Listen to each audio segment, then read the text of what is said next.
Hello. I just want to say hello to the 5-ish fangirls. No, that's wrong. I want to say hello to the 5-ish fangirls. Yes, that's right. Yes. Yes, that's Yes, correct. that's Anyway, correct. hello. Hello. Hello. Hello. Hello. That's 5 hellos to the 5-ish fangirls. Bye.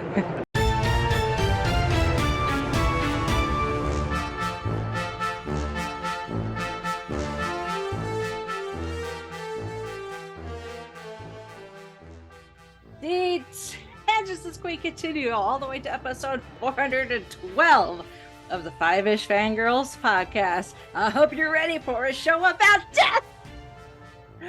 Welcome everyone to this week's episode of the 5-ish Fangirls podcast. So glad you joined us. Let's start off like we're doing from the virtual table and see who's joined us this week. This is Chrissy from Salt Lake City. This is Holly from Wisconsin. And this is Rachel from Indianapolis, Indiana. I myself am strange and unusual.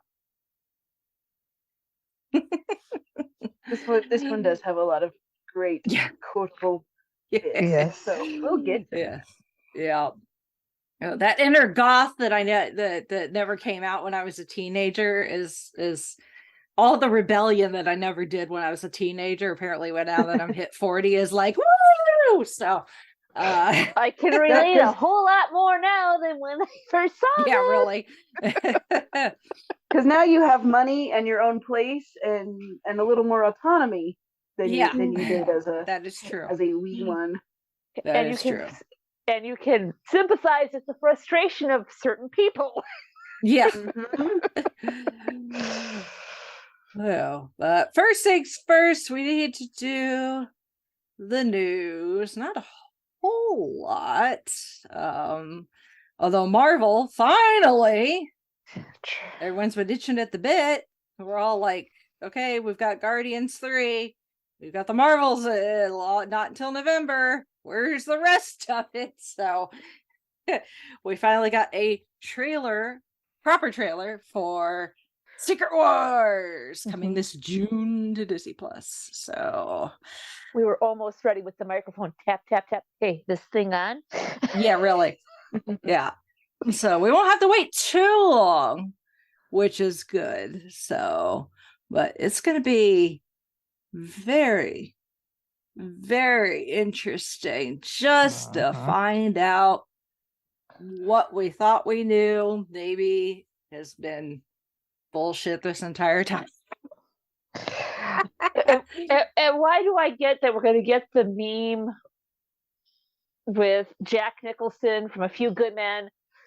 You can't handle the truth. Yeah, really. I mean, I imagine that's going to be... Well, I mean, considering we're going to get this, knowing we're going to get Secret Invasion. So, as a film in the future, leading up to, I believe that's due out before Kang Dynasty, or maybe it's the other way around. I can't remember. Disney keeps changing stuff. That's why I write things in pencil. Anyway, so having the scrolls potentially have been hanging around longer than maybe we thought. So could be interesting. So I kind of hate, at least with the trailer that they're making, that they at least with the trailer, they've got Nick Fury doing that whole, oh, it's my responsibility. I have to be the one. I have to do this alone. Like, really, Nick Fury? Yeah. You've been doing this how long? You joined. You had already worked your way up a decent way into S.H.I.E.L.D. by the 90s. Like, you've been at this for like over several decades at this point, as far as the MCU is concerned. Like, going alone is not how it works. No, that's not my favorite trope in anything. And I could list off a few that I'm like, really, guys? Like, I have get your head out of your hind end. Yeah, you know how this works. This is a team thing. Yeah. I imagine that Hill will probably try to put a kibosh in that real quick. Mhm. And I'm sure she'll probably have some help from oh crap, what's his face? I can't think of the scroll's name. Oh, From Captain Marvel. So yeah. the one played by Ben Mendelsohn. Yeah. So yeah, he's gonna have people around him. He may try to pull the solo card, but he's got people around him. They're gonna be like, no, sorry, dude. That's not the way we roll around here. No, and it never has been. So get that stupid thought out of your head. Yep. It just creates unnecessary angst. Yep. In my humble opinion. Yeah. From my Yep. So that's really it for the news. It's been kind of quiet recently. Yeah, there's been a lot of craziness going on. Yeah. People are a bit kind of on the back foot on some of these things, but we'll see how it all shakes out. Yeah. Well, we're in that, transition period. It's like when we hit summer, like stuff will start. Yeah. Like we'll get San Diego Comic-Con and all the fun stuff. So Mhm. we'll get all sorts of shenanigans. So so there's that. A little bit of housekeeping. We are in a new month. Yes, we are. Crazy it is to think. It is now April. Uh-huh. No fooling. Nope. Well, Mother Nature doesn't seem to think so. In my neck of the woods. Yeah. She's Mother got the Nature jester did- hat firmly affixed on head right Yeah. at the- As Yes. much as I bitched the last couple of years when it snowed on April Fools, considering we had tornadoes, I would rather take the snow, please and thank you. Uh-huh. I'll send some to you if I can package it up. We're under a winter storm warning till Yeah. tomorrow. But anyway, so yes, it is April, Yes. regardless of what the weather says. But Yeah. so Holly was about to talk about Book club. Book club, goodness. yes. It is a Big Finish audio and Alien Werewolf in London, which is a Seventh Doctor and I believe Ace audio. And book choices for me. I kept a few of them the same and then added a goodie. Stone Rose, Clockwise Man, and Return of Robin Hood. I just thought I'd keep those in rotation for a little bit and then I will switch those out. And then the last choice, I thought because we're getting close to the 60th, why don't we toss in the 50th anniversary Big Finish for Doctor Who, A Light at the End. So go ahead and make your choice and we will see what comes up for me. Alrighty. Awesome Sounds like a sauce. good choices all around. Yes. Go cast your vote. Yes. And, Sometimes it gets a listen little to- hard to decide which ones to pick. It's like, oh, we've done that one already. But who Yeah. knows? I might toss some of the ones that we haven't done in 3 or 4 years and toss those back in. And well, know, and also because I keep, I get all the Big Finish promotional emails, and they're like, "Look what's new this month," and I'm like, and my bank account is crying because they've changed how they've done everything, and I'm like, yes, I don't know, I can't keep up, guys, but this one looks good, and this one looks good, and wish list. Wait for pretty the much. flash I have sale, a friend. clicky.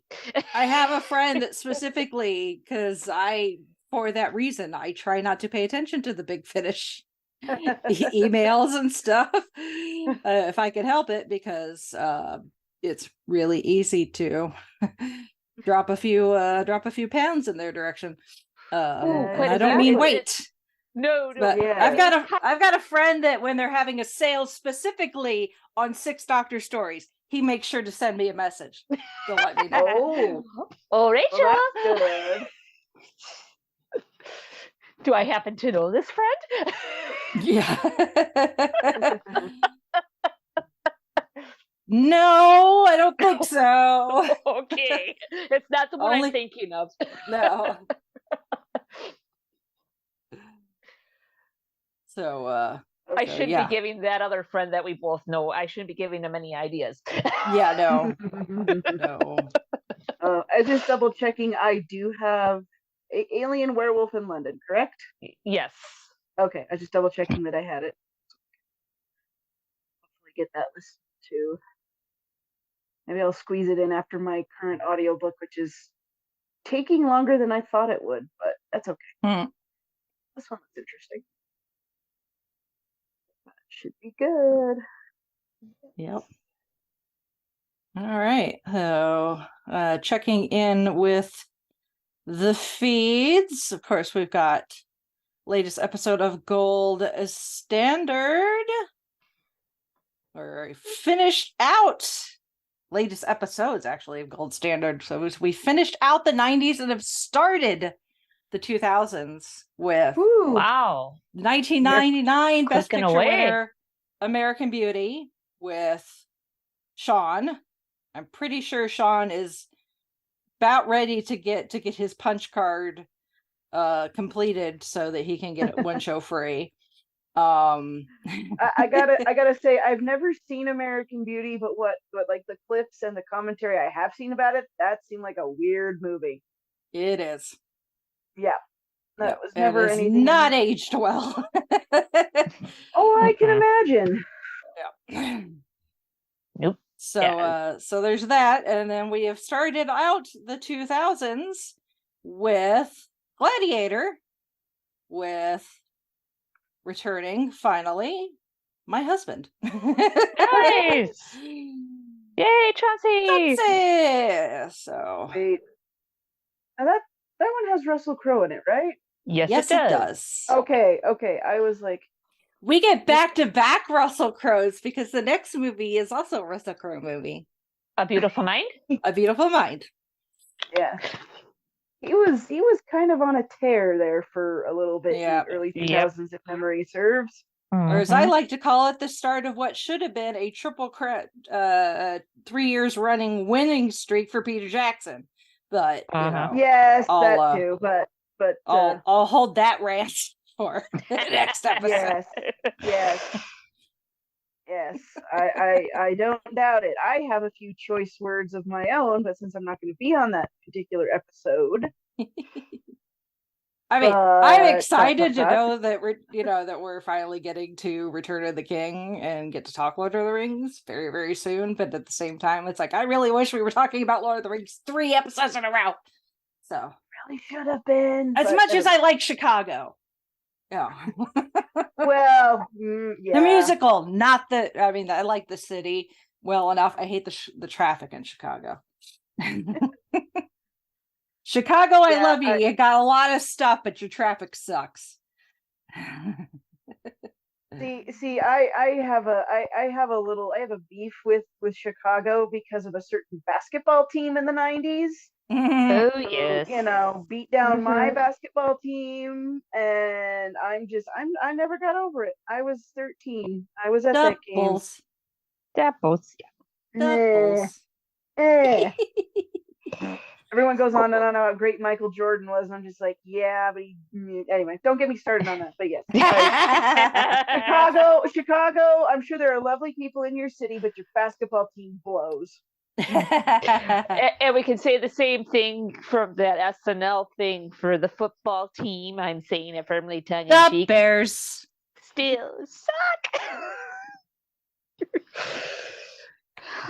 Yeah, you can direct any and all hate mail towards me, but hey, I'm Rin. I can sympathize. or to a certain contestant who was just on The Masked Singer. No spoilers. Dun, dun, dun. Yeah. There are certain among us who are just like. Anyway, I could give you my sob story, but I won't. Yeah. Maybe at another more appropriate venue. But anyway, Yeah. Chicago, tangents, Lord of the Rings, Gold Standard. Go listen to Gold Standard. That's what we were getting to. Yes. I was connecting all the dots. Yeah. Long story short, TLDR, go listen Gold Standard. So, and then I did a guest appearance, I guess is the appropriate terminology for it, on a podcast called the Happy Pill Podcast. Oh. I stumbled across Ursula and her show in the various podcasting spheres that I hang out on the internet. But hers is a mental health and wellness podcast. So I was on talking about talking about my personal experience with seasonal affective disorder. So if you want to get my perspective of what it's like with seasonal depression, well, there you go. And you'll understand why we bitch about the weather so much on here. Yes. So Yeah. Yeah. Again, there's another rant. Yeah. But So there's that. So you can go listen to that. Ursula's super nice. She's Canadian, so of course she's super nice. So, but she's not necessarily like, a psychologist or a psychiatrist. She's just someone else who has dealt with stuff in her life and is trying to help give a platform to people so that they can speak about their own personal dealings with mental health to help break the stigma that surrounds mental health. So excellent. yep. So, and I probably could have kept on talking. So at some point, I'm probably going to have to go back on her show. So. It's like, we'll put a pin in this and start up again. Yep. Well, that sounds awesome. So I'm glad you found her. Yep. Yep. So, okay, I'm going to try to give a Cliff Notes recap of Lexington Comic and Toy Expo. The reason we did not have a show last week is because I came down with con crud in the absolute worst way possible. And I'll let you fill in the blanks with that, because odds are you probably will be right. So, whatever you're imagining. Whatever you're imagining probably happened, and Chauncey deserves a gold medal, if not a purple heart. For yay, Chauncey! He really took the in sickness and in health part of the vows very, very seriously. Oh, that's very sweet. Yeah.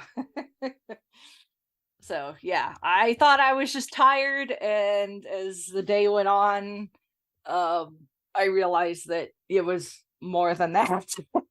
And that it got really ugly really quickly. At least you're on the mend. Yes. You had a good nursemaid to take care of. Yes. And it did not hit until after we were at home. Well, safe that's and good. sound. So That's it's good. not like I started getting sick while we were out of town. So oof, yeah, traveling while sick, never any fun. Yeah. No. So but yeah, we got to Lexington Thursday evening. Which from Indy is not the worst drive ever. Actually, it's like under 3 hours. So, I call that a decent driving time. Very doable. Got checked into our hotel. We were staying at the Marriott. So there's two Marriotts literally connected to each other, but they're two different hotels. They just both happen to be a Marriott. One is a Marriott, and then the other is a Marriott Residence Inn, Yes. or whatever like that. So it's more like, instead of hotel rooms, they have like the kitchenettes. Yeah, and it's stuff. kind of like a mini apartment.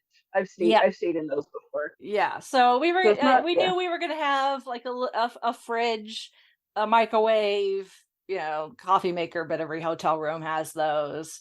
Something kind of resembling a stovetop ish. So, but I purposely picked that hotel because it was within walking distance of the convention center and it offered free breakfast. So I'm always down for free breakfast. Free breakfast for the win. And the residents, they do really good free breakfast. Yes, they do. As far as hotel breakfasts go. So yeah. So we got there, we checked in, they ended up upgrading us to a corner suite, which was nice for Chauncey because Chauncey spent pretty much the entire weekend in the room working. But because we were in the corner suite, we had these huge windows that looked out to the government building, the state building. And thankfully by Saturday the sun had came out, so it was a bit more justifiable. Like, even though he was stuck inside, he could have the curtains open and all this nice sunlight could come in. He saw people walking corgis at one point outside, so I was very jealous. So it was a lot of room, way more room than the two of us needed, but I appreciate the upgrade. It pays to be a loyal, if you travel or find yourself going to some place even on a semi-regular basis, even if you're not like diehard, if they offer some sort of like loyalty program for free, take sign them up up, on it, because you never know when you might get a nice fancy upgrade in your hotel room. So worth it. Yeah. So we got to our room, I went to bed. I got up early the next morning to go over to the convention center to pick up my badge. I will say that I did attend on a press badge, so I did not have to pay for my ticket to the convention, which again I appreciate. I was gonna go anyway, but I figured, what the hell, I'll apply for a press badge, and they were like, here, you get a press badge. I'm like, sweet, you just saved me several $100s. Worst they can say is no. Exactly.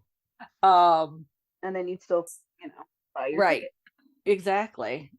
So and it was raining, it was disgusting, but it is what it is. There's technically there is not a hotel connected to the convention center. There is a hotel connected to the Rupp Arena, which sits in between said hotel and convention center. So at least until you got your badge, there was no way to go cut through so you had to go outside no matter what to get into the convention center. It's just a matter of how long were you outside. But the convention didn't start until noon on Friday, but I knew that the ticket lines were going to be open really early Friday morning. I'm like, oh, I'm going to beat the line. I'll get up, go, get my badge, get breakfast, come back to the hotel. Then I can get properly cleaned up and ready for the day. I just went in like sweats and whatever. And then I went back to the room and got properly cleaned up and put on my proper clothes for the day, did my makeup and my hair, which got ruined in the rain. I'm so glad I spent the money to get my hair done that Thursday before, to get absolutely drenched. So Friday, my goal was Warwick Davis, Steve Burns. That was my goal for Friday. I did Warwick's autograph line first because I knew it was gonna be long. and it was quite long. He's very popular, for very good reason, obviously. So what's really funny is if you've been to these things a lot of times, that you will go up, pay the, whoever the person working the table, you will pay them for the autograph if you haven't prepaid. In this case, I prepaid for Warwick, so I don't have to worry about counting out my monies. They're like, did you bring something to sign, or would you like, one of these 8x10 photos that the person, the celebrity, tends to have? And I'm like, nope, I got, my thing here to sign. So I handed it over, and as Warwick signs autograph, they just kind of factory line it, trying to be as efficient as possible. So it got to me, and they put my poster in front of Warwick, and he was confused, and the handlers he had with him were kind of confused, and finally somebody's like, what is this? Because it was my Doctor Who poster that I've been collecting autographs on. Oh, okay. Yeah, so because every other person, it had been like a Star Wars poster, obviously, or something from the Leprechaun series, or Harry Potter. And then here's random me with something Doctor Who, and even some of the people in line were like, what is that? I'm like, he was in an episode of Doctor Who. And everyone's like, and a lot of people are like, oh yeah, he was, wasn't he? It's that one episode that everybody forgets about. Yeah, you played Porridge. He played Porridge, Emperor of the Universe, and it's an episode written by Neil Gaiman. I mean, like, come on. Really? Yes. Sci-fi fans, you should get this. Yes. Like, what more could you get? You get Doctor Who, you got Matt Smith being brilliant, you got Warwick Davis as a guest star, and it's an episode written by Neil Gaiman. So, but I don't think Warwick gets a lot of Doctor Who stuff, because he's only been in it once, and it was almost 10 years ago. So the episode, so it's been a while. He's done other stuff since, but he did sign it, and he put Porridge underneath. Oh no, his signature. So yeah, it's all good. I'm gonna have to retire that poster. I think that's the last one that's going to be added to that poster, because that poster cannot travel anymore without getting significantly damaged. Time to frame it and get a new one. Yeah. I mean, when it's not being taken somewhere, it lives in a frame, but then being taken out of the frame and then rolled up and then travel and then come back and then furled and then shoved back in the frame. So so this next time it goes in a frame, it's staying in the frame, and I'm gonna have to find something else to start collecting autographs, Doctor Who autographs on, because Lord knows I'm far from done. And this is I've just got a lot, one, but I am far from done. So, but yeah, so that was fun. And then I went and jumped in Steve's line, and had a lot of fun talking with people while waiting in line. And finally getting to meet Steve. It was funny because I was talking to the gal in front of me and her husband, and then eventually when it was almost her turn, her husband went to go do something else because he was just keeping her company. But she was wearing a classic, like, OG D&D t-shirt with like the OG like logo on it. And Steve asked her if she was going to go see the movie. She's like, well, maybe. And he's like, you're wearing like the OG Gary Gackett's like design logo on there, and you're telling me you're not going to go see the movie? Like, Steve was offended that she was not going to go see the D&D movie. Sidebar, movie was awesome. 2 thumbs up. I've not seen it yet. I have not got a chance to see it. We've heard good things. So it's good. we got to go see Mario this weekend though, because Yeah. Alex. But Yeah. we'll figure it out. Yeah, I mean, have to do a double feature or something, D&D and Mario. Team Owl Bear. That's all I'm gonna say. Yeah. Okay. Yeah. So I think Steve convinced her that she needs to go see the movie. So it was my turn. I said, well, if we're talking D&D, what class do you play? And he's like, well, I've played lots of times at different classes. So he's like, my favorite, that one character that I like really did well and leveled up, got really good stats for, and I can't remember, because I've only played D&D twice, so I don't know how the classes is. It was some sort of fighter, but I don't remember exactly. Paladin. Yes, I don't know if it was a paladin or something. It was some sort of fighter, ranger. Yeah, roguish. Rogue would kind of be a fighter. Yeah, it wasn't a rogue. Jared were here. It wasn't a rogue, because okay. I told him I prefer rogues because I like to stab stuff, and he said that. He's like, yeah, absolutely, that's correct. So yeah, I got to talk Dungeons and Dragons with Stephen Blues Clues. Nice. So if I told me that was going to happen, I would have been like, yeah, right. Amazing. I can just picture it now. Yeah. Steve DMing with Blue and Pepper and roll for initiative. Yeah. Well, and Blue. Well, Blue's Clues, like looking for the clues. That's kind of a dungeon crawl sort of thing. Uh-huh.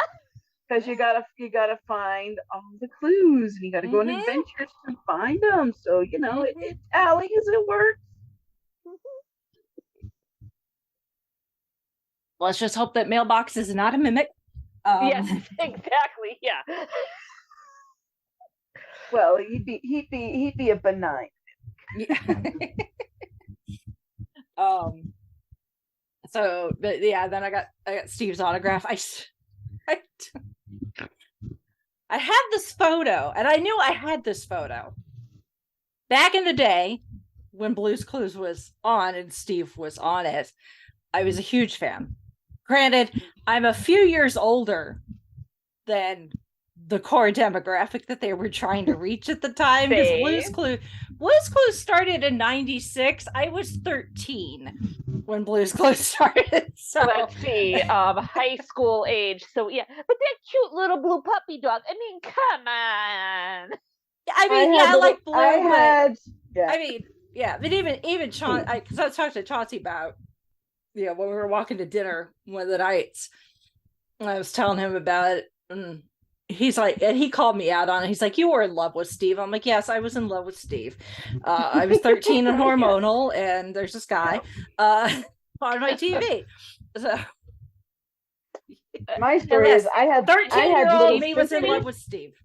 If I had little sisters who watched for Blue, and I watched for Steve. Oh yeah, yeah. Or if I didn't even have that excuse, it was just me. And if I was babysitting and I had options for the kids, I would nudge them towards the Blue's Clues, because I'm like, that one I can deal with more than Barney and some of the other ones. Please, yes, puppy. Yeah, yes, absolutely. I will take the bow wow wow versus Exactly. Yes. So I knew I had a blue. Mm-hmm. I had a blue at the time, and she was much like the Duffdor is now, where she went with me a lot of places, including when I was 16 on my high school band's trip to California. Oh, cool. And I knew I had a copy of a photo somewhere of my mom and my two best friends from high school, like outside LAX.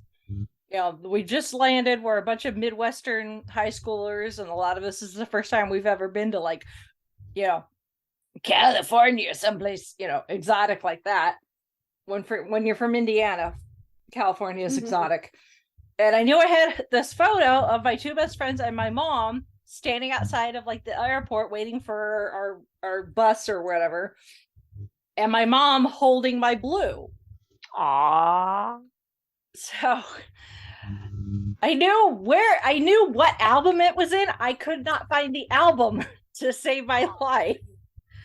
I spent 45 minutes tearing our apartment apart looking for this album. And I finally found it. And then I had left this big old mess, and Chauncey's like, why don't you get cleaned it up before we leave? I was like, no, that's a Sunday me problem. And it totally was. But yeah, I totally took that with me, and Steve signed it, and he asked if he could draw a mustache on my mom, and I told him he could, and he still didn't do it. I don't know what is with these celebrities. They keep asking to draw mustaches on my stuff, and I tell them they can, and then they don't do it. Vincent D'Onofrio was like, can I draw a mustache on Captain America? I'm like, absolutely. Does he do it? No. Steve offers to deface my mom. Does he do it? No. Maybe maybe I need to start telling him no. Yeah. Maybe I need to start telling him no, and then they'll need to feel rebellious or something. I don't know. Opposite day. I guess. I don't know. Reverse psychology. And I told him how my 16th birthday, girls, they, like MTV was MTV, VH1, one of those channels there had like My Super Sweet 16 show. And, these teenagers, when they'd have their 16th birthday, they just go like big, all out, crazy parties and all this stuff. I'm like, yeah, my 16th birthday, I had a costume party and we watched Blue's Clues and played the Blue's Clues board game. The look Steve gave me, he was like... Nothing wrong with that at all. No, there's absolutely nothing wrong with it, but it's just like I think he's still in like that Christopher Eccleston phase where he's just started doing conventions and trying to wrap his head around the fact that there's like this big old fandom of all of these people that have some sort of like emotional tie to them and whatever it is they did. For Chris, a lot of people, he was their first Doctor, when Doctor Who returned in 2005. For Steve, he was the face of a lot, that a lot of kids as teenagers turned to in the mid-90s. So on their TV. So, because he was very nice with adults. I saw more than one person crying. That was a full-grown adult. I totally get it. I cried all over Colin Baker. I get it. But I could definitely tell when a child appeared in front of him, he became more Steve-like. So being in front of children, I think, is still easier for him. And it's just going to take time, and doing more conventions and more fan experiences, I think, will help him realize that, like, oh yeah, this is a thing. This is a part of my life, Mm-hmm. So, but he was very nice. And then I grabbed a quick lunch with Chauncey. We had pizza, of course. There's a chain of restaurants called Pies and Pints, and that's exactly what it sounds like. Pizza and a lot of beer on tap. So, totally up our alley. And then I had to run. I had to dash and leave him with the check, which was fine. Because then I had my photo ops. So I did my photo op with Warwick Davis. Again, very much efficient, getting us through, walk up, say hi, turn to the camera, smile. The photographer checks and makes sure nobody sneezed or blinked or did anything weird. If it's good, you move on. So it's a short experience, but it's fine. And Warwick Davis, even though both of my encounters with him were very short, he's very polite. So I will give him that. Even if all he gets to do is say hi and thank you, very much English gentleman. Very polite, which you'd expect from a fine English gentleman of his age. And then I had my photo op with Steve. And Steve asked to hold the duff door for the photo. Oh, cool. Like, Nice. I'm not gonna say no. So that was fun. And then I finally got to the vendor floor. I'd been waiting in lines all day. So I didn't get to the vendor floor until late Friday. And I only got like I only got a few aisles before, it was almost closing time. I was like, I gotta get back to the hotel room and eat something for dinner. So I did buy some books, which I don't have in front of me. They were used, all Doctor Who, of course. I know one of them was Sophie Aldred's that she wrote recently. The Ace story that she wrote. So, but I can't for the life of me remember what the other ones are. I've been sick. And then Saturday was cosplay day, so the Time Buster came out, and spent most of the day on the vendor floor trying to cover as much ground as possible. Saw some really cool cosplays. I posted all my photos on our Facebook page, so you can see those. I still have to go through all my video, but it was quite fun to walk the vendor floor and see all the different cosplays. Very cool cosplays. Of course, their local Rebel Legion, 501st, Mandos were there. Their local Ghostbusters group was there. They had an Ecto 1, which was really cool,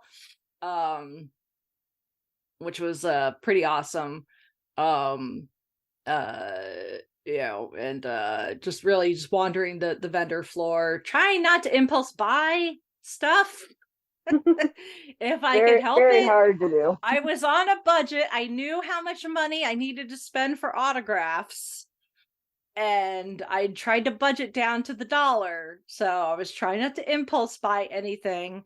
The books were inexpensive. They were used already, and then they had them marked out even further. I think I spent no more than $4 on a single book. So that I wouldn't call it necessarily an impulse buy. At least not an expensive one. I spent less than $20 on books. But one of the things I did impulse buy that I knew was a thing, but did not realize it was going to be a thing at this particular convention. I got a new tattoo, technically two. Oh, nice. So that was my impulse buy. Lexington was two tiny tattoos that are now on the outside of my right wrist. I have the Norse symbol for the self, and then the alchemy symbol for the sun. Now tattooed on my person. That's a thing that you can do at conventions sometimes. So it was funny because some people, you'd see people walk by and they'd see people getting tattooed, and they'd see like the books of designs and stuff, and they'd be like, a tattoo? And I'm like, yeah, actually it's more common than you think. It's way more common at like the horror conventions, from what I understand, but some of the other bigger conventions now are having like dedicated like tattoo areas in the vendor area. So That's cool. So you might want to be prepared, folks, that you may leave a comic convention with an autograph and or some ink. Yep. Or And, maybe ink of said autograph. I did see that. I did see someone getting their autographs tattooed on their person. I don't know who they were, but I did see that. And then I entered the cosplay contest, which was interesting because I'd never done a cosplay contest at an event that big before. One where they did pre-judging because of the amount of contestants. So it's weird at a convention that size to be on that side. I missed the panel Sunday for the cosplay contest feedback right there and then. So I'm gonna have to figure out how to like send an email Because I really wish that they would have had a way, because like Gen Con does this where they keep part of the seating just for the contestants, so that unless they're waiting backstage because it's just it's just about their time to go on stage, they're not missing the contest. And they're not, especially the awards at the end. So like none of us knew. We knew who won because those people would be taken from the room we were being sequestered in, but we don't know what they won. Oh, gotcha. So they never told us. And then when it was over, they just let us go. So it's like, okay. I mean, the people that won stuff, they totally deserved it. They were all people that I totally had pegged early on, just by seeing them, like, yeah, you're probably gonna win something, and you're probably gonna win something, and you're probably gonna win something. So it wasn't like, I could probably hazard a guess at what they possibly won, but it would have been nice if like they could have told us, or like Right, yeah. Instead of being like taking the people out of the room quietly and like suddenly turning around and the person you were talking to 5 minutes ago is now gone. They could have been like, contestant so and so won, second place in the journeyman division, or whatever. Mhm. And I'm 99.9% sure that pretty much everyone in that room would have been overjoyed for them and probably would have been clapping and cheering. Right. So, or at least know what categories were, if you kind of had an idea. Yeah, I mean, they Like, had it we're over separated here. by like experience level. Mhm. So like, you had your novices, your first, most likely your first time cosplayers, people that have never been at a contest before. And then you had your journeyman, which is what I was in, where you've been in contests before, you've cosplayed before, you've maybe won stuff, but it's not anything like major. So, because obviously I've won a few times, but not anything at like a major recognizable convention. They'd be like, hey, how many of you know in conjunction? And like maybe one person. To be like, as opposed to somebody who's like, yeah, I won at like New York Comic Con. Right. That would be. Then you have your experts, your expert level, that the people that put hours, hundreds of hours, and lots of money and time into the really, really, really good cosplays. So I knew that much what of those categories people were in, but I didn't know if they were doing like, first, second, and third in each category, if they were doing like judge's choice. Gen Con, they have like a award specifically just for construction. And then they have another one just for sewing. That was what I was interested in, is if they were going to do anything like that, and I have no idea, because I was in a room next door where I couldn't hear anything. So, but I had fun. Anytime I get to wear the Time Buster, it's always a good time. So, and I had a bag of Jelly Babies, so when people would be like, hey, nice costume, I'd be like, thanks, would you like a Jelly Baby? And then they get very excited. And then Sunday was more standing in line, a lot more standing in line, but this time my goal, or my two grabs, were Anson Mount and Sam Raimi. So I did Anson Mount first, and he was very, very kind. Again, most people were there because of Star Trek Strange New Worlds, obviously. Although there were some people there because he's Black Bolt in the MCU, which is why I cared. So I talked to him about Inhumans and how I liked the show, and I liked the fact that I was pleasantly happy to see him in Doctor Strange Multiverse of Madness. I'm sure that's not a spoiler at this point. And he was very kind. He had his people giving out ribbons Yeah, sometimes at conventions you'll see people with ribbons attached to their badge. He was giving out red shirt ribbons. Nice. So, and then I waited forever for Sam Raimi. He had to have been the most popular person there next to Kevin Smith. And that's the thing, is Kevin Smith was supposed to be there Saturday, and his flight got canceled. And they managed to book him on a later flight, but he was not going to get in until really late Saturday night. So they had to move everything Kevin Smith that was supposed to be on Saturday to Sunday. Oh, and then wow. figure out how to accommodate all of the people who had Kevin Smith specific tickets versus the people who didn't, but were there still to see Kevin Smith and maybe only had a Saturday only badge, but really wanted to meet Kevin Smith. So then they had to figure out how to get them in on Sunday. So yeah, I do not envy the folks in charge of the ticketing Nope. and the scheduling with all that. But besides Kevin Smith, I'm pretty sure Sam Raimi was the other most popular person there.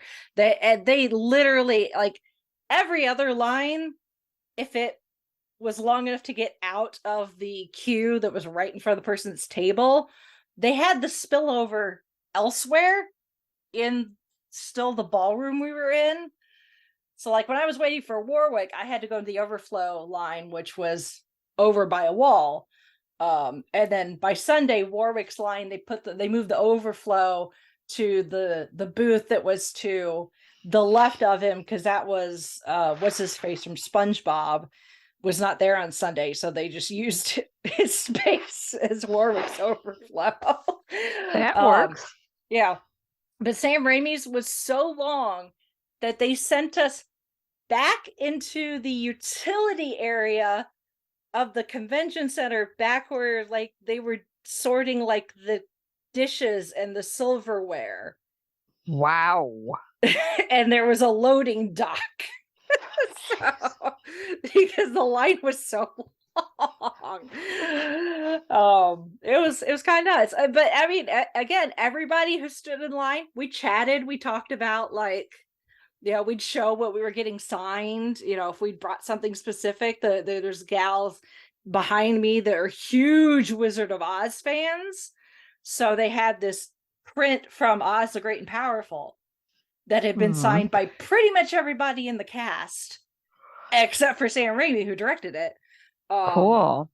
So, and it just so happened that one of the guys working that was there, part of Sam Raimi's crew, was also in Oz the Great and Powerful, and he offered to sign her print as well. So she got a bonus autograph. Oh. For having patience. So good for her. But yeah, I mean, it was I had Wi-Fi, so I played games on my phone. We got moving. So I had stuff to drink, I had snacks, I was fine. But it was just wild to be like in the back of the convention center. And then finally it's my my turn, and I get up there, and he's like, "Hi, I'm Sam. What's your name?" Wow. I'm like, "Okay, Sam." Hi, Rachel. Yeah, like, I'm Rachel. Like, you're not Sam Raimi. Like, you're not the guy that brought us the Evil Dead franchise and Tobey Maguire's Spider-Man trilogy, and all this other stuff, and now the MCU, Doctor Strange. It was just wild because he was just like, "Hi, I'm Sam. How are you?" Like, well, it's nice to know he's down to earth. Yeah. That all these people here waiting to meet him, it's not gone to his head. He's very nice, very down to earth. So, but I got his signature. He signed right next to Anson's. I got my professional photo with Anson. And then I did one last lap on the vendor floor. I did my photos with the Rancor and the Basilisk.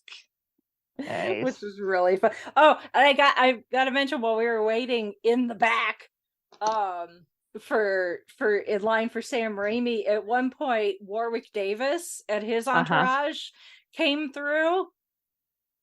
You want to know how Warwick Davis was getting around that weekend? On a Segway. Sweet. Nice. Yeah, one of those, not one of the ones with the handlebars, with the ones where you can just kind of lean forward and it'll go. Cool.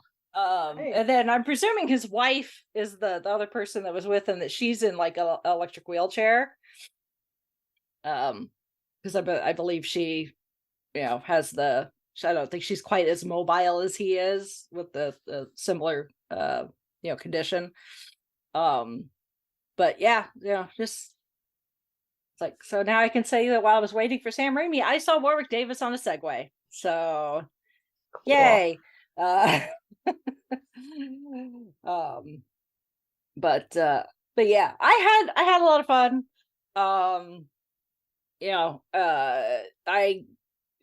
I stopped and I talked to Sylvester McCoy. Sweet. At one point, and told him thank you for the birthday video. That Chauncey got for me from him for my 40th. He said you're welcome. I talked to Steve Cardenas from Power Rangers, because he didn't have anybody at his table at one point, and I hadn't seen him since before the pandemic. And obviously the big 30th anniversary special is getting ready to come out this month on Netflix. So we were talking about that, and I told him I was looking forward to the special, and I've been enjoying the behind the scenes stuff that David Yost has been posting. And Steve was like, yeah, they told us to not.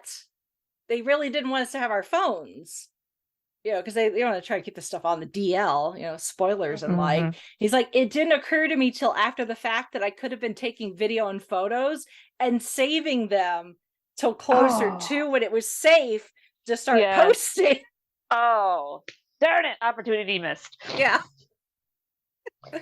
Well, for next time, Rachel. Yeah, that's what I told him. I said, well, you just need to, you need to remember that for the 35th or whatever. He's like, I don't know if I could about 35th or whatever. And I'm like, you see Sylvester over there? They just brought him back and Doctor Who is celebrating its 60th. So you can get back in the spandex at 35. He actually said that he and Sylvester actually went out for drinks like the night before. Nice. Apparently Sylvester forgot his spoons. Oh, dang. So yeah, I saw some people coming out of Sylvester's panel, and I asked if he plays spoons, and then the lady was like, no, he forgot them. Like, all right, well, apparently I need to start watching Sylvester's social media feed. So when he's like, hey, I'm going to be at this convention this coming week, I'm going to be like, don't forget your spoons, Sylvester. Yeah. Unless somebody confiscated them. No, cool. Apparently he forgot them. Okay. It happens when you get older. Yes. So. And we were talking about how Sylvester is just even at his age, he's a loose cannon. So. Yeah, because both Sylvester and Steve were both at the very first PopCon. Oh, which is where I met both of them for the first time. So, and yeah, Steve remembers Sylvester being a stick of dynamite then. So Nitro 9. Yes, yeah, he is. Sylvester's something else. I love him, but I would not want to be in charge of him. Those pictures, you see that mischievous twinkle in his eye. That's got to be there 24/7. Absolutely. Yeah. So, but anyway, then we came home, and then I proceeded to get concred. So Ooh, that's my very, very Cliff Notes adventure at Lexington Comic and Toy Convention. So I had a lot of fun. the pictures you posted were awesome. Thanks. I would have, I didn't get to go to any panels because I ended up spending way more time in line than I thought I was going to. For some of these things, and that eventually you get to the point where it's like, okay, there's this panel that I really want to go to, but I also really kind of need to eat. Yeah. And like me 10 years ago would have been like, I'll grab something, I'll find something quick to eat, or I'll just grab something after, I'll be fine for another 45 minutes or whatever. But now I'm like, yeah, no, sorry, I gotta eat. So to paraphrase a certain singing plant, feed me some more. yes, exactly. Yeah, like I'm too old to like not listen to my body when it says drink something, eat something, sit down. Yes, exactly. Yes. But I appreciate the folks at Lexington. They put on a really good show. Even if I did not get offered any fingernail clippings this time, but it is what it is.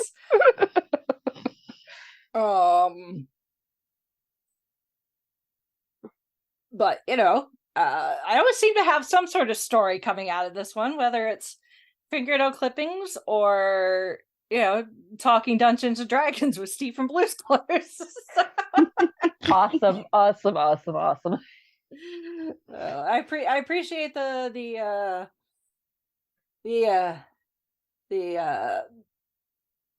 giving of the press badge from the folks there. I hope I did them justice with my postings.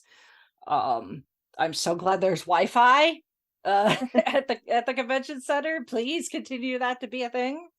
And again, the Marriott for the room upgrade, my husband really appreciated it.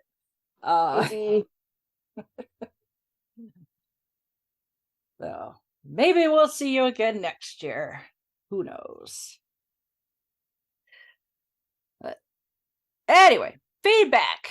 We got feedback we need to get through here really quickly. So feedback from Shalane. Of course, because we talk musicals, Shalane's right on it. She says this is the second. Yeah, so this is the second musical of the year you talked about. It's about to be the third. I remember Les Mis back when I was around 6th or 7th grade at the local theater company here in Utah, and I was blown away. As you should be. If you're not blown away seeing Les Mis, then Something's either wrong. there's something seriously wrong with the production or something wrong with you. So then I kind of forgot about it because I was really into Wicked and Phantom more. Happens. While I enjoy those, I saw the book of Les Mis was a huge book. Yes, it is a huge book. Written by the same author as Hunchback. Yep. And then around my senior year, the movie Hugh Jackman, Anne Hathaway, and Russell Crowe came out. I enjoyed it. Remember some of the songs, and they get stuck into your head. Yes, they do. Enjoyed the music and fell in love with it. But then I also enjoyed the concert version at the Royal Albert Hall with Judy Kuhn and Lea Salonga, both technically Disney princesses. Pocahontas and Mulan, respectively. They are part of the OG cast. Yep.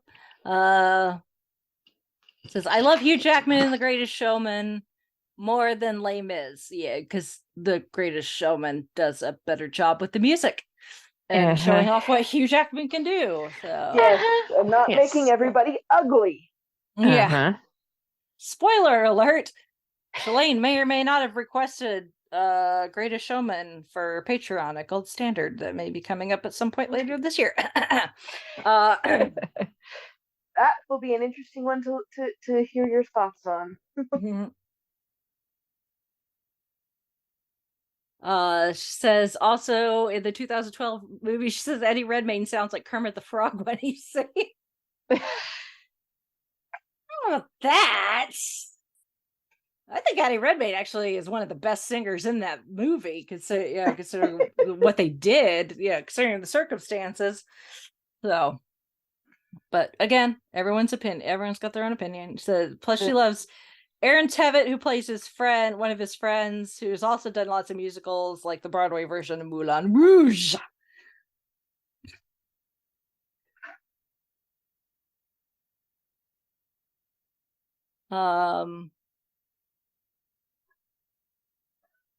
It says, so you guys we'll just talk about Les Mis on this podcast instead of Gold Standard. Yeah, unless somebody requested on Patreon. More than likely. Just like with Singing in the Rain. Somebody's got to request it. It says another musical we will talk about on Gold Standard is Chicago. Yes, we will very soon. She says a friend of hers from college did a one man singing of One Day More. That's interesting. There's a lot of parts in that.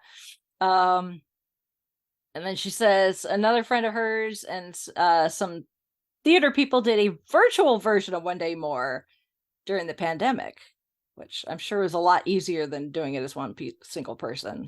So she asked, are you going to talk about Hairspray? Yes, at some point. Yes, we will talk about Hairspray. I love me some Hairspray. I have a Hairspray tattoo. That's how much I love Hairspray. I have a retro can of Hairspray, and it's spraying in the mist. It looks like almost like a speech bubble, and it says you can't stop the beat. So yeah, I love Hairspray. She says I'm waiting for a Scooby-Doo musical. Well, give it time. So did you girls know there's a King Kong musical? Yes, I know there was a King Kong musical. Actually has a connection to the show we're about to talk about, actually. She says Encanto did win for Best Animated Feature that year. Oh, it did. I've slept since then. So glad you remember these things, Shalane, because I sure don't. You're keeping us honest. Yes. She's got it all cataloged. Yep. And then from Aaron, his subject line, crying at all is not allowed, not on my castle on a cloud. Says, hello, my five-ish hosts. I love the latest episode on Les Miserables. I'll try not to gush too much, but I love Les Mis so much. With the 2012 musical adaptation, I appreciate it for what it is. That's about best we can do. It could have been better, but also could have been much worse. That is true. I love your criticisms about camera work, mainly because this is the same kind of sloppy direction that somehow won Tom Hooper Best Director for The King's Speech. He really needs to learn that not every shot needs to be a close-up of the actor's face. Probably what makes them look so ugly. Yes, I was about to say that, but you beat me to it. It's like, let's see all the snot coming out of Anne Hathaway's nose. The one aspect I really liked is how the song I Dreamed a Dream was moved back a little, so it was less about Fantine being thrown out on the streets and more about her lamenting on having to give up hope. I can speak. In terms of the book, it's wonderful. I have the unabridged 60-hour audiobook. Why? Wow. Which has gotten me through some long work days. Okay, I guess that's fair. Part of your discussion was how large portions were devoted to Hugo's essays. What I like about most, not all of these, are that they are related to the current topic of the story. They can be long-winded, but he's giving context to the character's surroundings. My favorite example is him going into depth about street slang. It may seem silly, but it builds upon the backstory of Gavroche and how just how caring he is. Sad facts, his parents are the Thénardiers, but they kicked him and his brothers out onto the streets because they have no use for sons. Yeah, the Thénardiers actually have way more kids than just Eponine in the book. So finally, I've been collecting movie adaptations over the years, and these are my two favorites.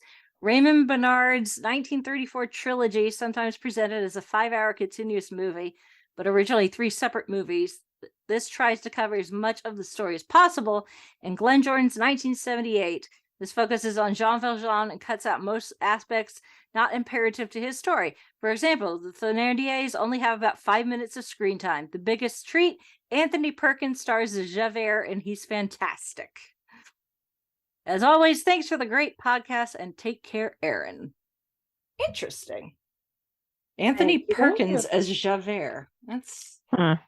Huh. I'm trying to picture it, and all I'm getting is Psycho. Yeah. Sounds like it's one of those things you gotta see it. Yeah, I think so. Yeah, because 1978's several years after Psycho. Didn't want to get typecast. Yeah, I guess. So, well, thank you, Aaron and Shalane. So, all right, moving on to this week's main topic, which does include a musical, among other things, but celebrating its 35th anniversary of the film release is, I think this is the first time we're doing a Tim Burton movie in all the years we've been doing this. Believe you're right. Is Beetlejuice, Mhm. released in 1988, of course, directed by Tim Burton, with this was only Tim Burton's second feature film under his belt. But of course, quite the cast, with Alec Baldwin as Adam, Gina Davis as Barbara, and Michael Keaton as the eponymous Beetlejuice or Beetlegeist.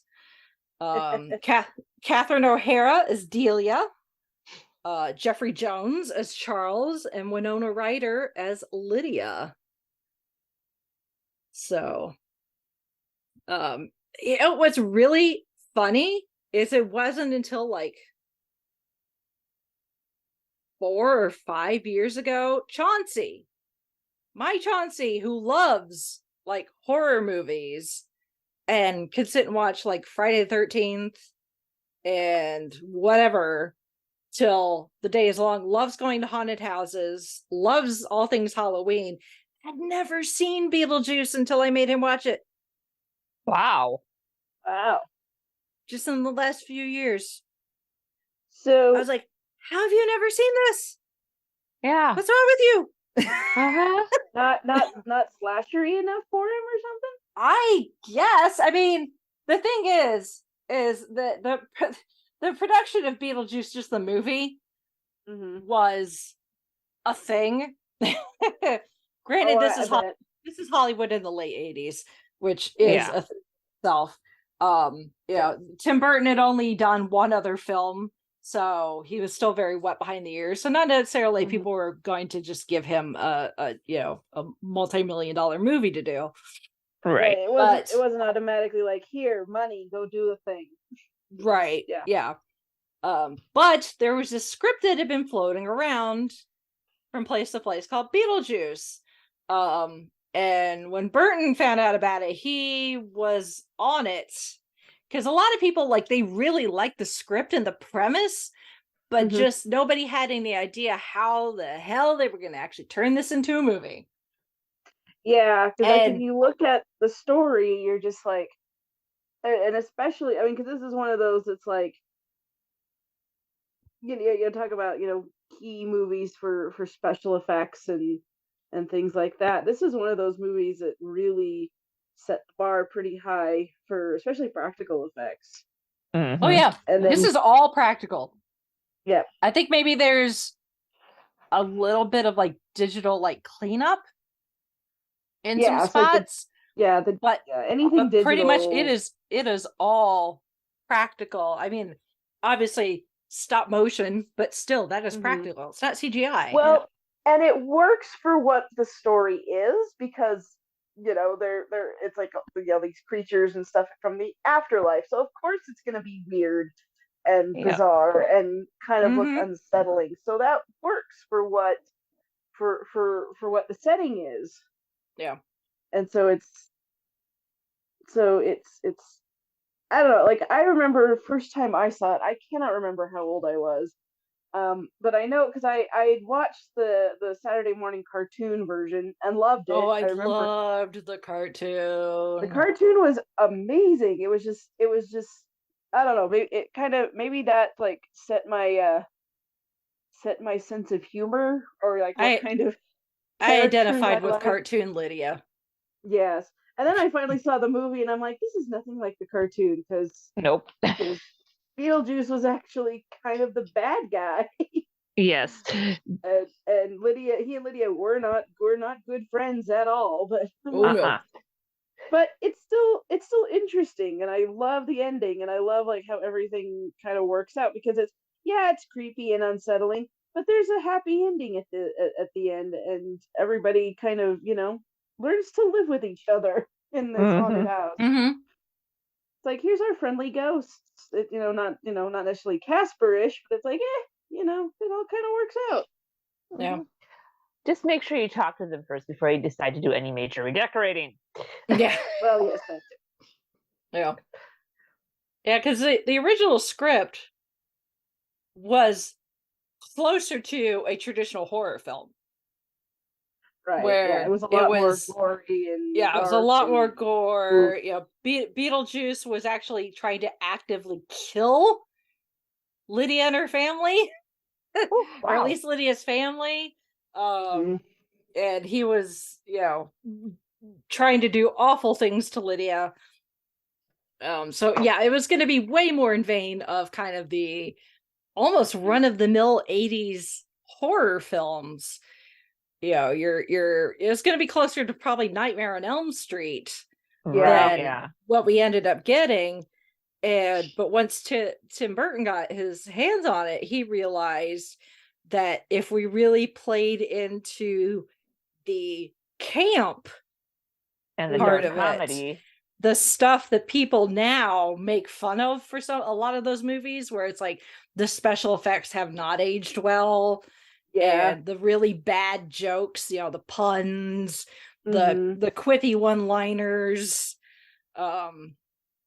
if they played into those tropes, then they could have something really special Mhm. and unique on their hands. And so Yeah. that's what they did, is they made Beetlejuice instead almost like this con artist Yeah. who is like this frat boy that just never has grown up.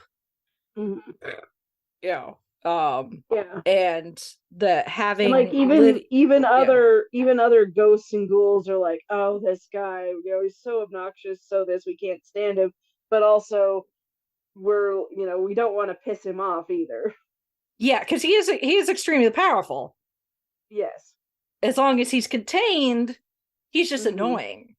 Is Yeah. a thing. It's like he'll he can still do things, but it's very, very tampered down. So mostly what he's Mhm. going to do is just annoy or disgust you, Yeah. depending on who you are. He's going to push all your buttons. Oh yeah. And get under your skin.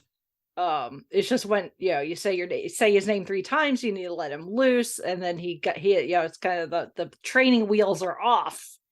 Yeah. With his powers is when he becomes extremely dangerous. But even Mhm. then, the juvenile frat boy part of him is still there. Yeah, he's very much a trickster, which tricksters Mhm. can be a lot of fun when Yes. they're not totally completely unleash their full unlimited power. Yeah. Yeah. Yeah. So I think that's what makes him fun and endearing. So it's like, yes, he's the antagonist, I guess the villain, quote unquote, of the show, but at the same time, you kind of like him in certain aspects. And part of that is Michael Keaton's performance, because I don't know, he's just got that kind of crazy-eyed, wild performance that he pulls off that he did in And he plays Batman. it so well. Yeah, and he does it so well, but it's like it's kind of got a wink and a nod to the audience, like, yeah, I'm playing this up, but which he appears in less than 15 minutes of the film, and the movie is literally titled Beetlejuice. He is literally the title character. And he's in Well, it for less than 15 minutes. Yeah, but you remember him. Yeah. He is very memorable, and he is worth the prominence on the poster. Mm-hmm. Yeah. Yeah. He's just It's so over the top, and it's Yeah. quite enjoyable. Yeah. Well, it's what's kind of funny is like this was obviously the next year Michael Keaton and Tim Burton would pair up again for Batman. So this was the start of, and this was also the start of the Tim Burton Danny Elfman collaboration, very much like with Steven Spielberg and John Williams. Yes. Tim Burton and Danny Elfman are very much the same. Many beautiful friendships were begun on this movie. Let's say that. Yeah. We would get Winona Ryder. She would end up doing Edward Scissorhands. Which is also a Tim Burton movie. Music by Danny Elfman. So yeah. And it's kind of interesting that we have kind of these three actually actors who were kind of big at the time, in the late 80s, early 90s.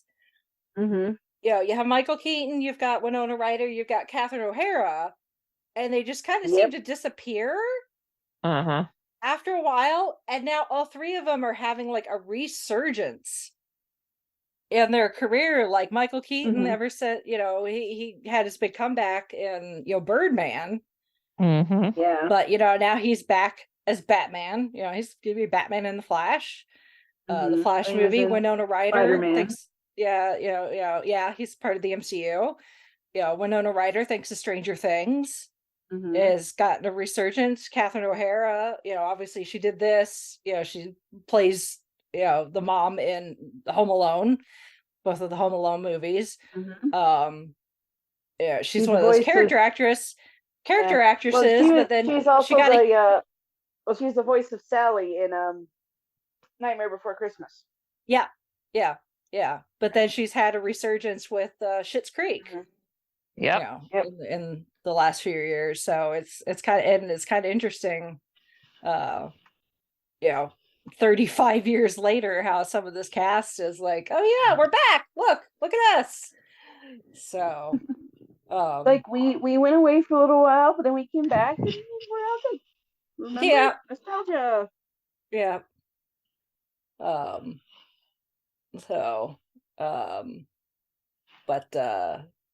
it's no offense to Dick Cavett, but he was old even by then.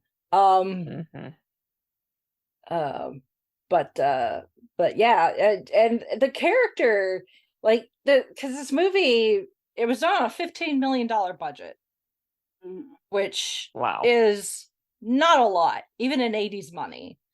That is not a lot. Yeah. And a lot of they were able to do that because of a lot of the doing the practical effects. Yeah. Because Tim Burton was like, well, we'll do the practical effects and not care so much if they look cheap, because that's the point. Yes. And therefore we can get away with cutting corners, and not squeezing every last dime out of the special effects budget. And right now we're kind of in this time where we're like, oh, those 80s movies were so good and so memorable and timeless, and I think a lot of that is because they were cheap because they had to get creative on how they did different effects and makeup and things, and not just with this movie, but lots of movies from the 80s, and obviously the technology is very different than what we have now, but it's like all the practical effects, they look like they're there, and even if it looks a little janky with the stop motion, fine, it's like that's part of the charm of it. So there's like all these really memorable things, especially about this movie, that we go back, we're like, oh yeah, I love, that I love seeing this stuff. I love the imagination and the creativity that went into it, because they didn't have the money and they didn't have the resources to go out and do all the really crazy, outlandish sorts of things, because it just wasn't doable. But yet they still made it work, and they made something that was, almost timeless, even though obviously, the Maitlands are very, they're, very 80s outfits, and I always laugh at Alec Baldwin's big old 80s glasses, but it's like, yeah, it kind of fits the character. So it's all good. So even though that part looks dated, the rest of it doesn't. Yeah. And that's kind of what I think has made the, it ended up being kind of this sleeper hit, making like $75 million or something like that, which on a $15 million budget, that's a pretty good return on investment. You made your money and then some. Yeah. And it even won an Academy Award for Best Makeup. So yeah, even not knowing what it was up against that year, and I know we could look it up, I'm like, it kind of feels like it was, if it hadn't have won, there would have been strongly worded letters to the Academy. Yep, very much. And the character of Beetlejuice has been a staple even after all this time. He was a regular at the Universal Studios during Halloween time. During their Halloween Horror Nights, he had his own stage show, which itself was very cheesy. It was a lot of 80s music. And then you had Beetlejuice as a walk around character, very much, the very much embodying the Michael Keaton version, with the gravelly voice and the, just kind of like, you kind of want to like him, but at the same time, he kind of makes your stomach turn. Yeah. He's like, okay, I will stand over here and I will watch you be wild and goofy and crazy, but I don't want to get any closer to you if I don't have to. Yeah. It's like, I don't think they make, medicines for whatever it is I might catch from you. Yeah. So yeah, and like I said, we had the cartoon that was around for 3 seasons. Not other than the characters' names, other than Beetlejuice and Lydia, really not any sort of like, real connection to the movie. Yeah. Although it has got to have one of the best title, opening credit theme songs. And Danny Elfman did redo the music. The music to make and it the animation for that. It's been years since I saw that show. I still remember just how much fun it was. And now I'm like, oh, I need to look that up, see if it's streaming somewhere, or just maybe somewhere. It wasn't as of a few years ago. And at one point, I want to say Shout Factory, who's done a lot of like cartoon TV show DVD releases, was going to release it. Haven't. Yeah. I'm gonna have to do a little bit of digging and see what I can find, because I remember, and my mom thought I was nuts for this, but I would sit there and we had this little black and white TV that just kind of sat on the kitchen counter, and I'd sit there and watch it, Saturday morning. It was black, our little TV was black and white, but so I remember watching it in black and white. Then we had a color TV, so I'd watch it with that too. So I kind of got it both ways, but it was just sort of like, I just remember sitting there Saturday morning, eating cereal, watching cartoons, and my mom's like, "Why are you watching that?" I'm like, "I don't know, it's funny." Cartoons. Yay! But that was also kind of a thing back late 80s, early 90s. If there was a big hit movie, they would make a cartoon out of it. And there were a couple of video games that were well, video games at the time, tie-in video games were kind of hit and miss Yeah, in very that time much. period. So yeah. But then fast forward to the early 2010s, and we've got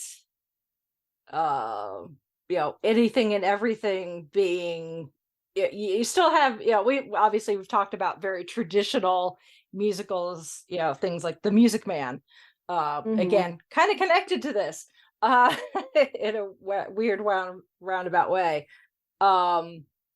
And Singing in the Rain, those classic musicals that you can put on for from age 2 to 102, and they're likely to find some sort of entertainment, but at the same time we're getting these seemingly random IPs turned into musicals. We've got Legally Blonde the musical, which I love. If we've got Mean Girls, that it's a musical. Some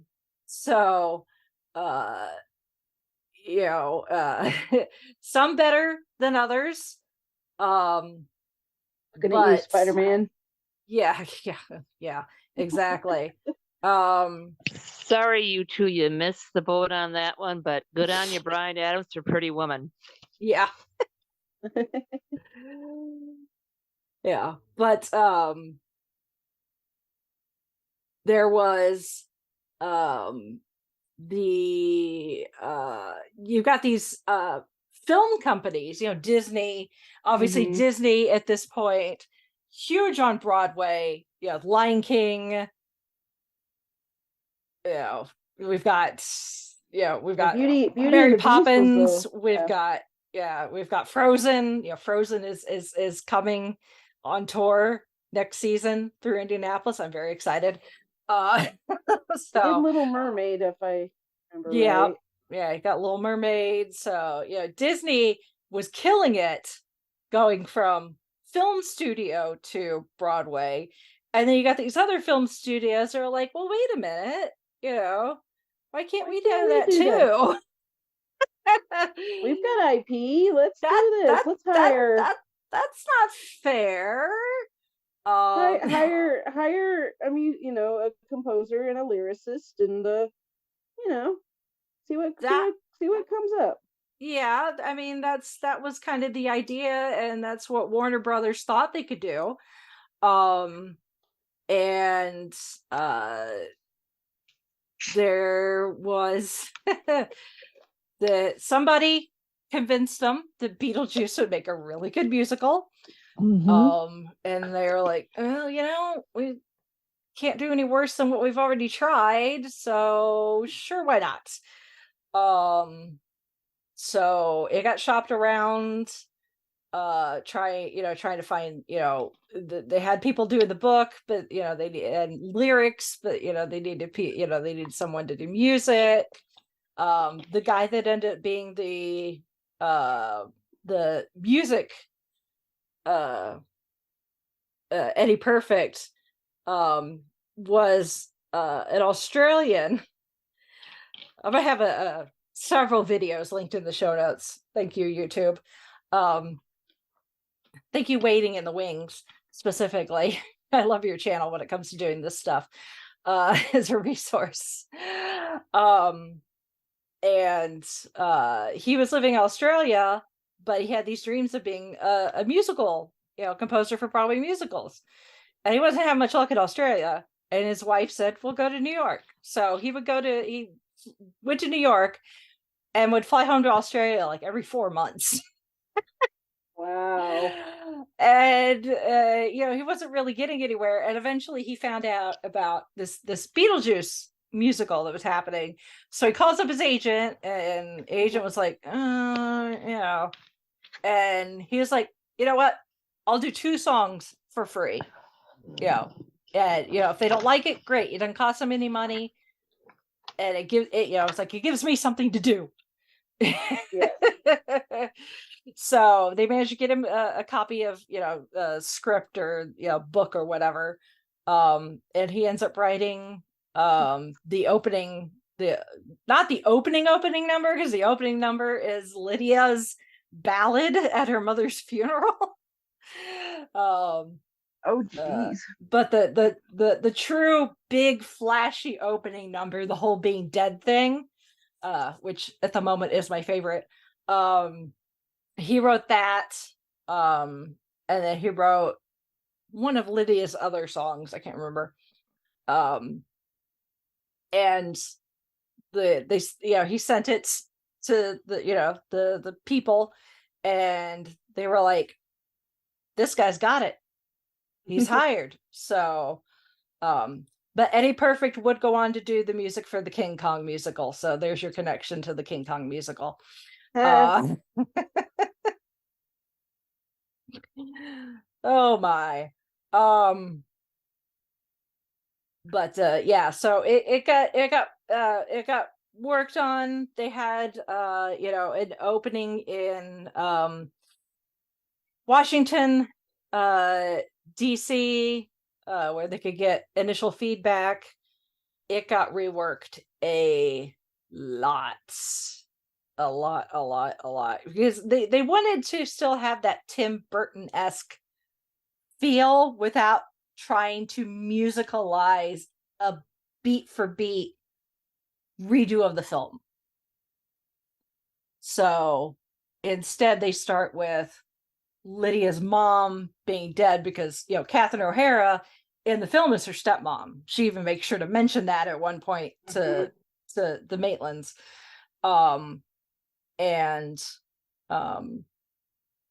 So this kind of gives us an idea of what happened to Lydia's mom. We find out she died. She's not gone because a divorce or whatever. And then we saw the Maitlands. They die. This time they die because the creaky floorboards in their house give way and they fall to their death. And then, we're introduced to Beetlejuice through them. But in this case, up until a certain point in the musical, Beetlejuice and Lydia kind of become friends, because Lydia is so unhappy with her life and does not, she's depressed because her mom is dead, and her dad seems to be living in denial and just kind of acting like he's not a widower. And she meets the Maitlands, and then she meets Beetlejuice, and they become friends, and then she and Beetlejuice team up together to essentially drive her dad nuts. But eventually she realizes that Beetlejuice is more than he lets on, and they have to exact revenge. And then we get kind of the same thing with the wedding, and the giant sand snake and all that. Yeah.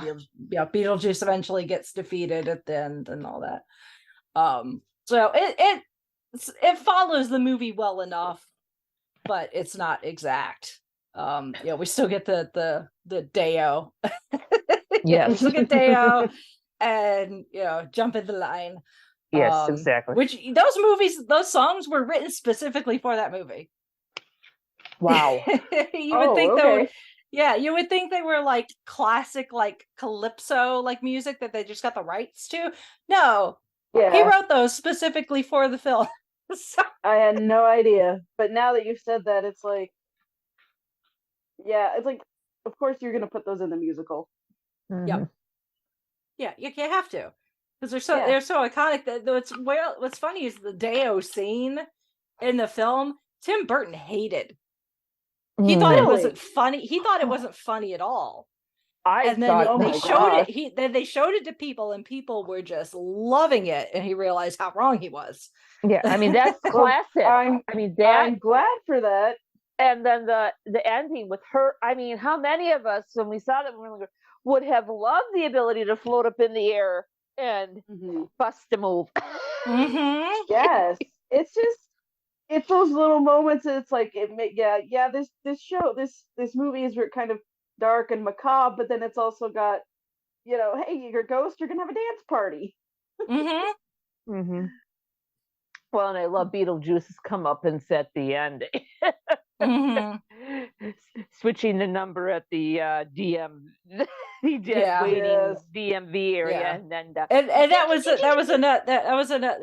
another thing, to take it from the traditional kind of horror film was like, Mhm. well, what if the afterlife was just bureaucracy? Yeah. Like going to the BMV. Yeah. Here, So- fill out this paperwork, and you got to do Mhm. this, and take a number. And those kinds of things. It's like it just makes it like everybody. Every culture has some sort of afterlife. What happens and everything, and then you just have this. Here, we're just gonna make fun of it. It's Mhm. like, yeah, we're all scared of it or nervous or what's gonna happen, but there you go. This is kind of a more comedic take on it, and maybe it'll be a little more palatable. Death really isn't that big of a deal. Here's your Or handbook. I Study guess it. I guess I should say that like the banana boat song is a traditional song. It's just that version was written Right. for the Mhm. for the film. So um Still cool. yeah, Yeah. it's still cool. Um but yeah, so they figured out, it's like, how do you take the practical effects of the film and do that on stage? And because of the technology nowadays, thank goodness they were able to do some things, because pretty much everything takes place within the Maitland's house. Some room of the house, whether it's the attic, the roof, the outside, the front yard, the kitchen, the dining room, whatever. So but it essentially takes place in one location, so they're able to do things with lighting and projections that they would not be able to do otherwise. But there is still some practical like they have a giant sand snake. Yeah, I could see Broadway like Beetlejuice having like even those mentions it in the puppets and opening stuff. number. Hey, there's a giant snake here. Oh, Yeah, but you kind of need that. yeah, and they've made it so that like Beetlejuice in the musical is kind of your narrator, while the story is the focus is really on Lydia and her trying to deal with the death of her mother, being an angsty teenager and all that stuff. Yeah, she's the heart of the story, and then you've got Beetlejuice as kind of your MC, your narrator, but he's also Yeah. actively participating in it, but also breaking the fourth wall. A lot of especially that opening number is very adjustable. So I will put links in the show notes where they have done performances on like The View and the Macy's Thanksgiving Day Parade, the Today Show, where they have changed the lyrics to fit whatever TV show they're on. Nice. It actively referenced where they are and what they're doing. So it's quite impressive. At one of the videos I watched on YouTube, somebody referred to Beetlejuice in the musical as that universe's Deadpool. That makes sense. I can see it. So, Yeah. Yeah. He's the Deadpool of the Broadway stage. There you go. Like, yeah, that kind of fits. So but the musical, after all the bajillion rewrites like you do, and adjustments, it finally opened at on Broadway at the Winter Garden Theater. It ended up getting nominated for 8 Tonys. It didn't win any, but it got nominated. At one point, it started to slack its ticket sales, and funnily enough, what saved it was the gal playing the understudy for Lydia was playing on TikTok one day while at the theater, and the Alex Brightman, who played Beetlejuice, asked her, he's like, what is this TikTok thing? And they decided to make some TikToks with some of the cast, and it kind of blew up. And Wow. it kind of exposed the musical to a younger demographic that they hadn't necessarily been catering towards. And so they adjusted like their ticket prices accordingly, knowing that, the younger folks didn't have as much money to spend. So yeah, actually TikTok saved Beetlejuice, at least the first time around, the musical. And then the pandemic happened. Of course. But before the pandemic happened, they had already been told that they were going to have to close. And they were told in 2019 that they were going to be they would be closing up in June of 2020 so that they could clear out and make way for The Music Man with Hugh Jackman, who is expected to come in and take the spot at the Winter Garden Theater. And the guys, the old rich white guys that own that particular theater, they own like several dozen Broadway theaters in New York City, knew that Hugh Jackman was a big name and they could make a crap ton more money with Hugh Jackman as a headliner, as opposed to this silly little Beetlejuice musical that was becoming very popular with like millennials, and Gen Zers. So they already had their eviction notice, but then the pandemic happens. Yeah. So then everybody had to leave, and Broadway shut down for months on end. And then eventually they were able, Broadway shows were able to reopen again. So they were able to come back, reopen, do their final run. It closed January officially of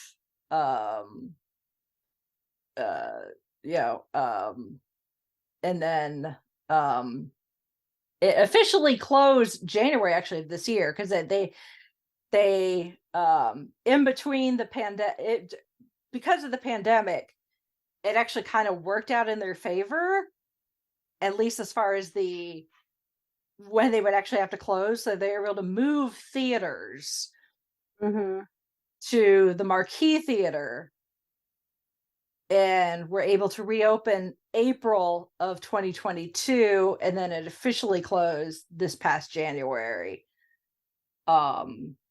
Because obviously The Music Man went into the Winter Garden and just closed recently, as well, as we've recently talked about. Yep. So, but it is now going on tour. So you can check the website to see, if and when it's going to be near you. Unfortunately, it's not coming anywhere near me, at least, through this leg of the tour. Chrissy, it's going to be in your area, actually. I will have to look into that. Yeah. It has been it's going to be it's going to be in Salt Lake in August. So shoot, we're going. I gotta see when, because we're going on vacation in August. Yeah, I'll have to look it up, because unfortunately it's not coming anywhere near me.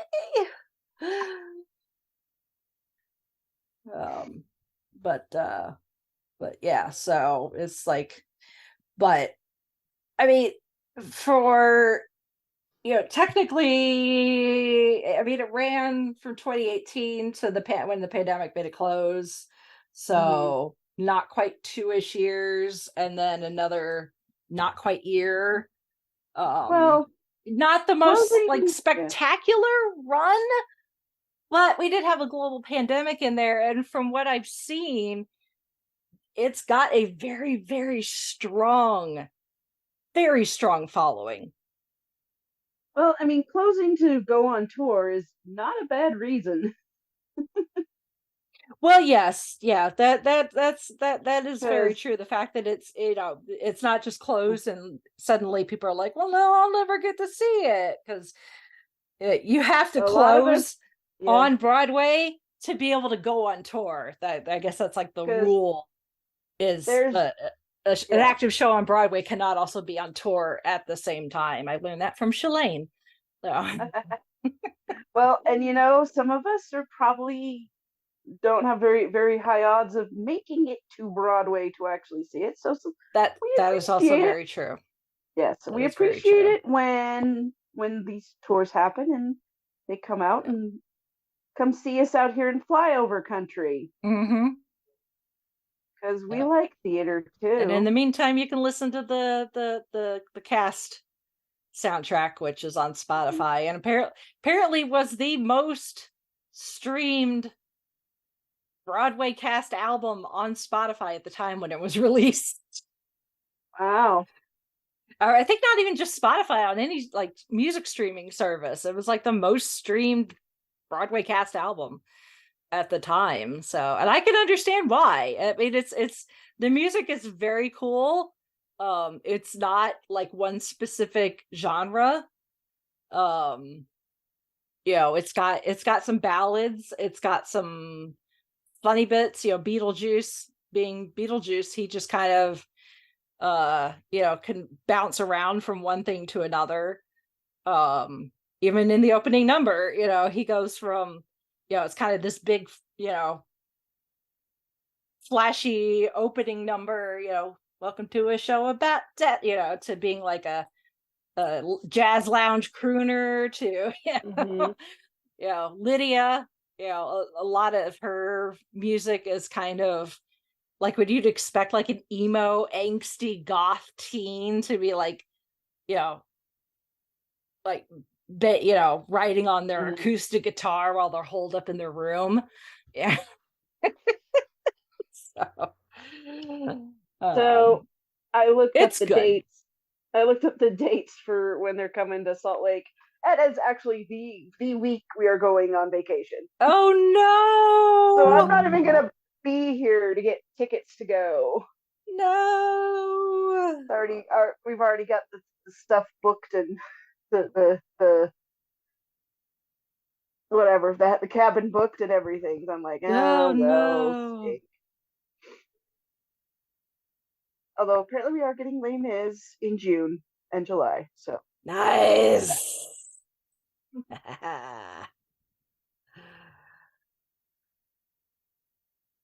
That's probably the same touring Les Mis that I just saw.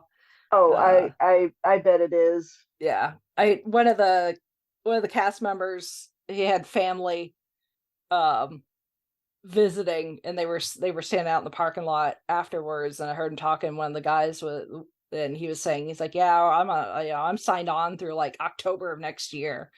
So we're just that show. So I would not be surprised, but hopefully this tour does well, so then it can continue to tour and go other places like near me.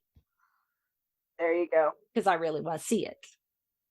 Because I like there's lots of clips out there, some official, some not. There's an official Beetlejuice musical YouTube channel and TikTok.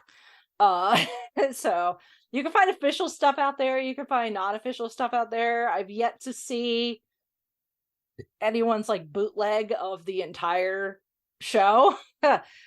Supposedly there is like professionally shot footage out there that just needs their fans are like waiting to see if they'll release it on like DVD or Blu-ray at some point, which I think could be cool, because I'd love to see some of the special effects and stuff, more of them in how they roll, because it's just Tim Burton has a very distinct look. You can just kind of see something and you're like, yeah, that's Tim Burton. Yeah, they're just certain directors that you're like, that's Tim Burton. Oh, shit's blowing up. Well, that's Michael Bay. Very distinctive styles. Yeah, is it bright and colorful and full of pastels? Well, that's Wes Anderson.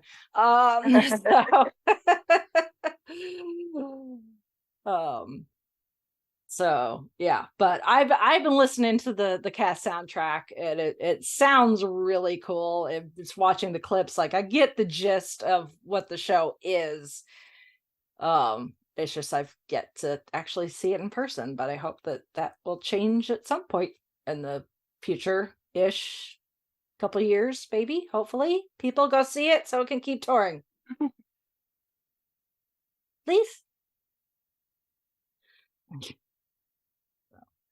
I think it's cool. I think it's very cool that that something as random as Beetlejuice has gotten a life as a musical of all things. So, and of course now supposedly we're getting a sequel to the film.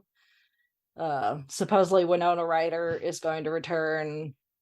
We can assume Michael Keaton will return. They'll find some way to bring Beetlejuice back. Supposedly Jenna Ortega, who apparently is this generation's Winona Ryder, is going to be in it as well. So we'll see. But the ghost with the most keeps finding a way to come back in some form or fashion 35 years later, which is kind of wild, but it's cool. I like it. Yeah. Maybe at some point Universal will, I'm sure they probably have at some point, do a Beetlejuice haunted house, since they don't have the stage show anymore. I'm sure they probably have actually at some point in the last 35 years would be my guess.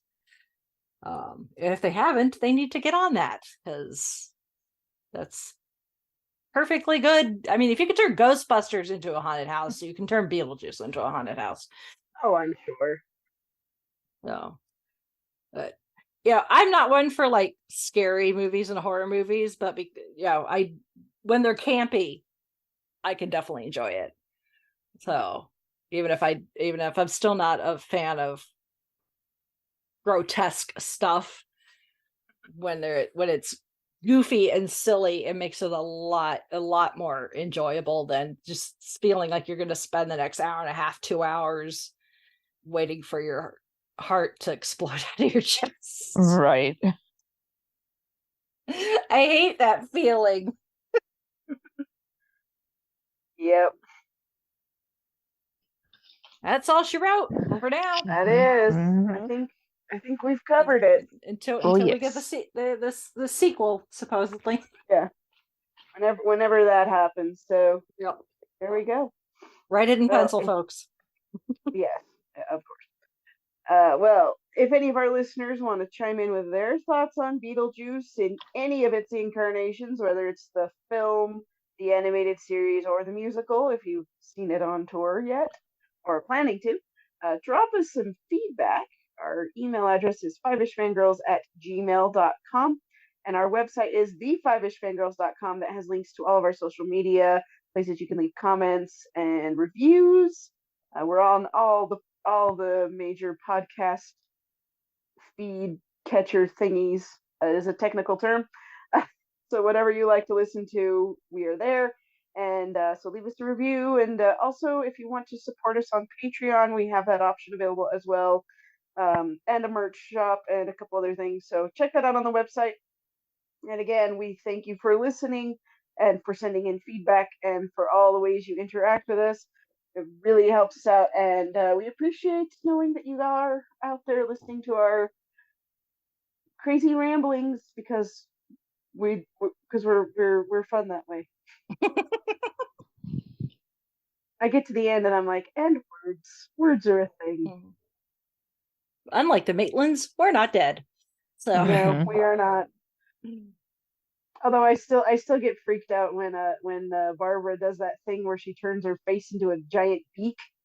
yes. It's funny, but it's also like, don't do that again. Yeah.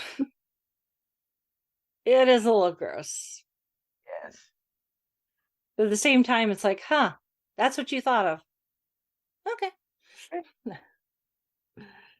And really good special effects. Exactly. That's all practical. Oh, yes.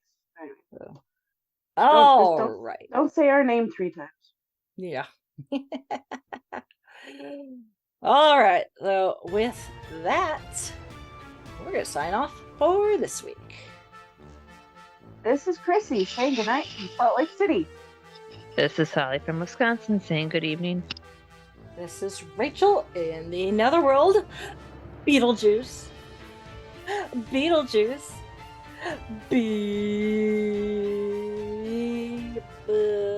Bye-bye, everyone.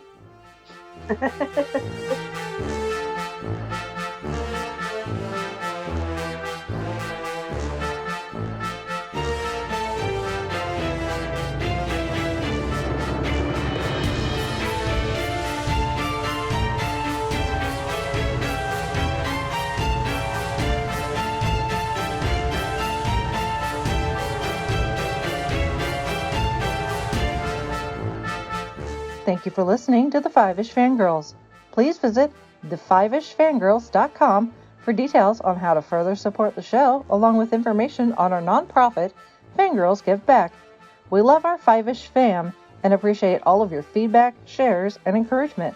Remember to keep letting your geek flag fly.